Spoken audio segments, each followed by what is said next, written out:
اس episode میں کئی سال بعد کے مناظر دکھائے جاتے ہیں۔ شیخ محمود مزدکانی کی وفات کے بعد اب اس درگاہ کا شیخ حمید ہوتا ہے۔ شیخ حمید اپنے مریدوں کے ساتھ بیٹھے ہوتے ہیں اور انہیں اپنے ماضی کی باتیں بتا رہے ہوتے ہیں۔ اسی دوران ایک شخص وہاں پر آ کر بیٹھ جاتا ہے۔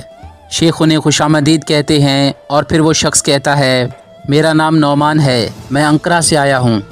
آپ کا نام وہاں بہت احترام سے لیا جاتا ہے۔ میں جس علم کی تلاش میں ہوں وہ مجھے کتابوں میں نہیں مل سکا۔ آپ کی صحبت میں شامل ہونا چاہوں گا، آپ کا ساتھ چاہتا ہوں۔ یہ سن کر شیخ حمید اپنے مریدوں سے کہتے ہیں، سردی گرمی میں ایک ہی لباس پہننے والا بھی درویش ہے۔ وہ اپنی زندگی بس ایک ہی جوڑے میں گزارتا ہے۔ اس کے حال پر سوال کرنے والوں کو بتایا جاتا ہے کہ جنت میں ایک عظیم دسترخوان موجود ہے جو صرف ایسے فقراء کے لیے مخصوص ہے۔ یاران من، مسئلہ ظاہری خوبصورتی کا نہیں بلکہ باطنی خوبصورتی کا ہے۔ یہ سن کر نعمان اپنا سویٹر اتار دیتا ہے۔ پھر شیخ حمید نعمان سے کہتے ہیں، یاران من، کیا کرنا چاہو گے؟ کیسے خدمت کر سکتے ہو ہماری؟ ہمارے لیے روٹیاں بنا سکتے ہو؟ یہ سن کر نعمان اپنے سینے پر ہاتھ رکھ کر حامی بھرتا ہے۔ پھر شیخ حمید کہتے ہیں، تمہارے آنے سے ہمیں خوشی کا احساس ہوا۔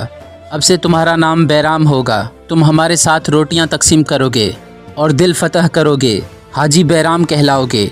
اس کے بعد رات کا وقت ہو جاتا ہے۔ بیرام ایک جگہ بیٹھ کر کچھ لکھ رہا ہوتا ہے۔ اسی دوران شیخ حمید وہاں آتے ہیں اور پوچھتے ہیں، کیا لکھتے رہتے ہو بیرام؟ بیرام کہتا ہے، درس میں سنی ہوئی باتیں لکھتا ہوں۔ شیخ پوچھتے ہیں، مقصد کیا ہے اس کا؟ بیرام کہتا ہے، علماء سے سنی ہوئی باتیں لکھتے ہوئے زندگی گزاری ہے۔ ان سے جو بات بھی سنی اسے اپنے بیاض میں لکھ لیا۔ بیاض کی لکھی ہوئی باتوں میں اپنے سوال کے جواب تلاش کرتا ہوں۔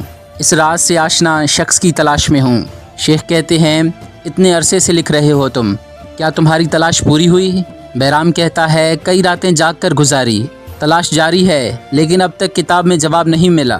شیخ کہتے ہیں، تو پھر کاغذ قلم چھوڑ دو بیرام، عشق قلم سے لکھا نہیں جا سکتا۔ یاد رکھو، اس تلاش کا جواب تمہارے اندر چھپا ہے۔ اب سے تم کاغذ کے ٹکڑوں پر نہ لکھنا بلکہ اپنے دل پر نقش کرنا۔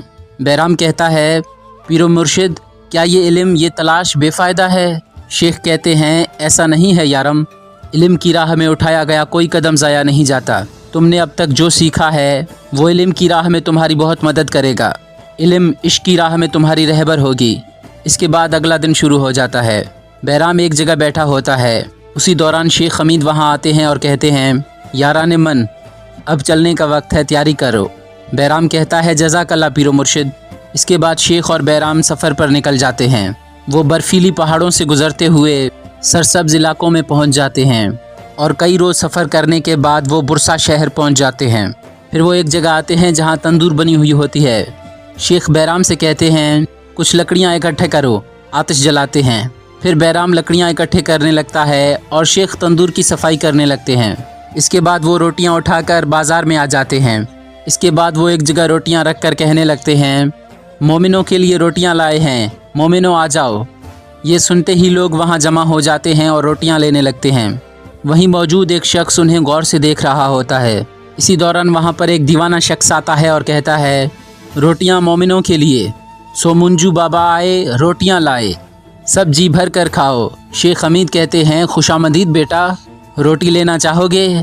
لے لو، شرماؤ نہیں۔ پھر وہ دیوانہ شخص روٹی لیتا ہے اور خوش ہو جاتا ہے اور بار بار اس روٹی کو چومنے لگتا ہے اور آخر میں وہاں سے چلا جاتا ہے۔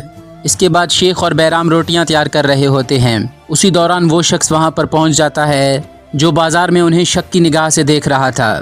وہ سلام کرنے کے بعد کہتا ہے، ہم کھانا پکنے کے لیے تندور میں رکھنا چاہتے ہیں، رکھ سکتے ہیں نا؟ شیخ کہتے ہیں، بیٹا، ہمارے ہاتھ اٹے ہوئے ہیں، آؤ اپنے ہاتھوں سے رکھ دو، آ جاؤ۔ پھر وہ اپنے ایک غلام کے ہاتھ سے برتن لیتا ہے اور تندور کے قریب آتا ہے۔ جب وہ قریب آتا ہے تو دیکھتا ہے کہ تندور میں آگ نہیں ہوتی۔ یہ دیکھ کر وہ کچھ کہنے لگتا ہے لیکن شیخ اس کی بات کاٹ کر کہتے ہیں، رکھ دو بیٹا، تھوڑا ٹھہرو، ابھی پک جائے گا۔ پھر وہ شخص پیچھے آ کر کھڑا ہو جاتا ہے اور شیخ تندور میں ایک روٹی لگاتے ہیں۔ اسی دوران ایک بچی وہاں پر آ کر کہنے لگتی ہے، سمنجو بابا، گرم روٹی مل جائے گی؟ شیخ کہتے ہیں، تم مانگو اور نہ ملے؟ ملے گی، بالکل ملے گی۔ پھر وہ تندور سے ایک روٹی نکال کر بچی کو دینے لگتے ہیں اور کہتے ہیں، روٹی گرم ہے، ہاتھ نہ جلا لینا۔ یہ دیکھ کر وہاں کھڑا شخص حیران رہ جاتا ہے کیونکہ جب اس نے دیکھا تھا تو تندور میں آگ ہی نہیں تھی۔ پھر وہ دوبارہ تندور کے پاس آ کر اس میں اپنا ہاتھ ڈالنے لگتا ہے